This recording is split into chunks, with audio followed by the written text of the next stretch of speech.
राज्यातील शेतकऱ्यांसाठी आता एक आनंदाची बातमी आहे। नमो शेतकरीचा 8वा हप्ता आठवडाभरात येणार आहे।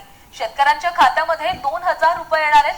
90 लाख शेतकऱ्यांना याचा लाभ मिळणार आहे। राज्यातील लाखो शेतकऱ्यांना आर्थिक दिलासा देणारा महत्त्वपूर्ण निर्णय राज्य शासनाने घेतलेला आहे।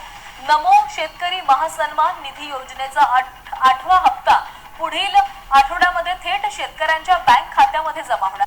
राज्यातील शेतकऱ्यांसाठी 2 दिवसापूर्वी मुख्यमंत्री देवेंद्र फडणवीस यांनी राज्य सरकारने शेतकऱ्यांसाठी एक महत्त्वाचा निर्णय घेतलेला आहे।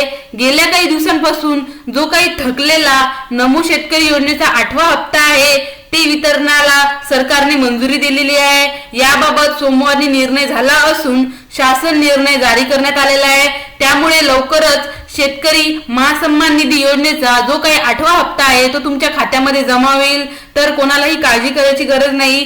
पीएम किसान सन्मान निधी योजनेचा हप्ता वितरित केल्यानंतर एका आठवड्यात त्याच लाभार्थ्यांना नमोचा हप्ता दिला जातो। याप्रमाणे पीएम किसानच्या 21व्या हप्त्यासोबतच नमोचा 8वा हप्ता जमा होईल अशी शक्यता होती, पण पीएम किसानचा 21वा हप्ता नोव्हेंबर महिन्यात वितरित केल्यानंतरही नमोचा 8वा हप्ता जमा झाला नाही।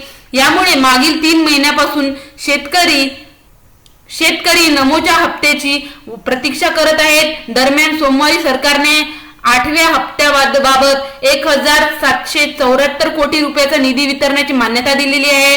याबाबत शासन निर्णय प्रसिद्ध केला आहे। याआधी 2025च्या सप्टेंबर महिन्यात नमोचा 7व्या हप्त्याचे वितरण करण्यात आले होते। त्यावेळी राज्यातील 91,156 शेतकऱ्यांनी खात्यामध्ये जे पैसे आहेत ते जमा करण्यात आलेले होते। अशा प्रकारची ही 8व्या महिन्याबाबतची तुम्हाला माहिती आहे ती आपल्या चॅनल बाबत मिळतच राहील। तर अशा सरकारी योजनेसाठी आपल्या चॅनलला सबस्क्राईब करा। धन्यवाद।